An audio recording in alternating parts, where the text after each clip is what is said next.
هر کی میگه دوست دارم همش دروغه، هر کی میگه عاشقتم واسه دو روزه، اگر چه خیلی تلخه. This track is a new surprise at Alt Music Festival.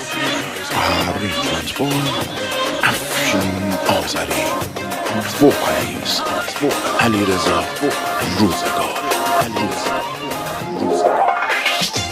برو هرچی گریه کردم منو دیگه بسمه، دیگه بسمه. اگه خوب اگه بد بودم برات دیگه بسمه، دیگه بسمه. اگه عشقی که میگم همینه دیگه بسمه، دیگه بسمه. نمیخوام چشم تو رو ببینه دیگه بسمه، دیگه بسمه.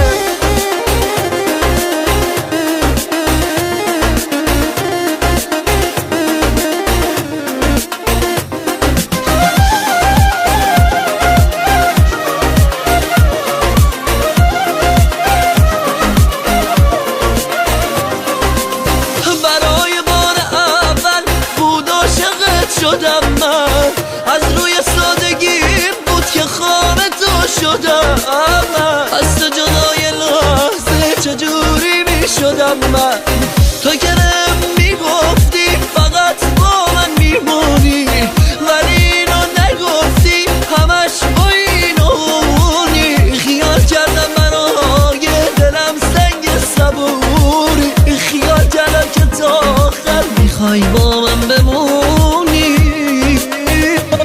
منو هرچی گریه کردم منو دیگه بسمه، دیگه بسمه. اگه خوب اگه بد بودم برات دیگه بسمه، دیگه بسمه. اگه عشقی که میگم همینه دیگه بسمه، دیگه بسمه. نمیخوام چشم تو رو ببینه دیگه بسمه، دیگه بسمه.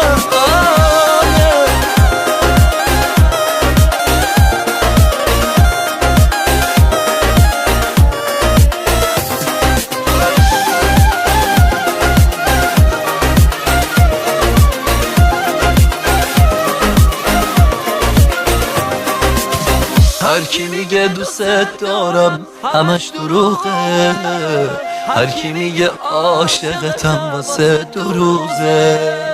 اگرچه خیلی تلخه حقیقت اینه، به اون خدا هر چی میگم همش دروغه، همش دروغه، همش دروغه.